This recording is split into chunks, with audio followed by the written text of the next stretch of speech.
We continue that team coverage of the building collapse in Surfside as they're taking a live look right now. That is, you see the two hoses being used to cool down some of the hot spots, the flare-ups, fires that are proving to be a concern that officials are highlighting as the main concern right now as the search and rescue effort is ongoing. Again, they are emphasizing that as well. They are in full rescue mode right now. A real concern about all that water being put on the pile of rubble, as well as that could cause further problems with any kind of loss of the piles of debris, and then we could have more collapsing situations there. So there's a lot of problems that we're dealing with this afternoon. Welcome back to Local 10. Thank you for being with us. I'm JC Birch. And I'm Gio Insignares, and it's worth drawing your attention to this here. Following that condo collapse, the number of people that are missing, more than 150 unaccounted for right now, and that number hasn't changed. 157 to be exact. 159. 159, excuse me, 159. That number from the news conference that we were checking in earlier on, not updated, so that's the latest that we have right now.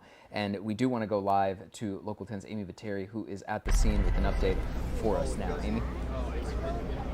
Well, I just wanted to sort of recap the latest that we heard from officials for those who have just been joining us. The sad news, of course, as you guys have been mentioning, no new information this morning as to victims. That was something officials shared with us, speaking about those challenges that they have been facing because of these fires. The mayor saying that the issue is the smoke, the primary issue. The smoke has been spreading laterally, so side to side, making it extremely difficult, the smoke being their biggest obstacle, no visibility, and trying to locate the source of that fire. That is something you heard officials speaking about. They have been digging a trench. They had to pause work while they did that to get the heavy machinery in there in order to start trying to move things around to locate the source of this fire. And we also asked fire officials if during the course of trying to navigate this fire and this smoke, they have been able to see anybody dead or alive in this debris. Unfortunately, what he told us at this time is they have come across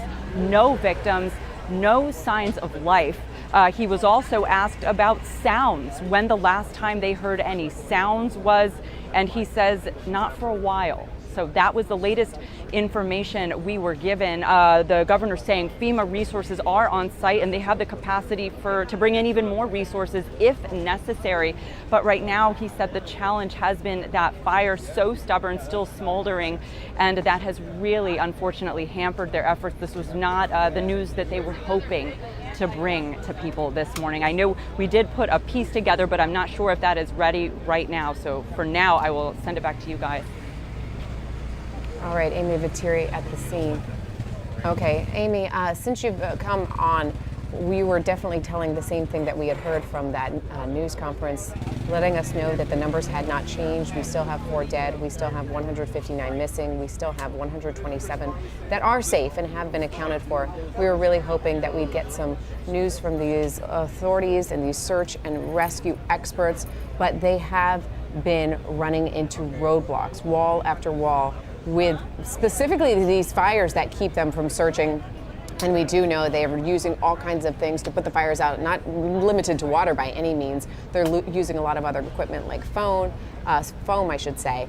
And we also know that it makes it harder for them to tunnel through that area. It makes them harder to move the debris. We've been told that the fire is lateral underneath that debris, and we've been also told that there's more than 100 rescue workers out there trying to move the debris in many different ways to get to the victims, and we were surprised to learn that they had not heard anything. They use all that special listening equipment and sonar equipment, and they haven't heard anything that would give them an idea that there are humans that are alive, that there are people underneath that rubble that are alive. And I know that has to be so disappointing for the victims' families to hear that today, when today was our day 3, wanting to hear something to be able to tell them with all that specialized equipment they use. And the governor spoke about that in this news conference. He said he was able to get a back view of this site, and that was just perhaps the most devastating thing, just looking at the conditions. This is not what they want to be dealing with. You heard the fire chief saying this is already the most difficult kind of collapse. The way this building came down poses so many challenges for rescue workers, and they're already trying to navigate those. This fire, which of course they have described as a deep fire, they can't locate the source at this time. is yet another variable, another challenge. And as you know, the weather has not cooperated these past few days. Just so many intermittent downpours, making it challenging to see.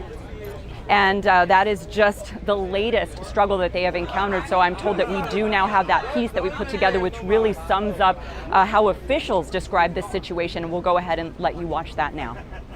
You wake up in the morning hoping that more and more people were pulled out, and you know that just news hasn't been what we had hoped. Officials giving an update Saturday morning, but there was little to share after stubborn fires in the debris hampered rescue crews' efforts all night.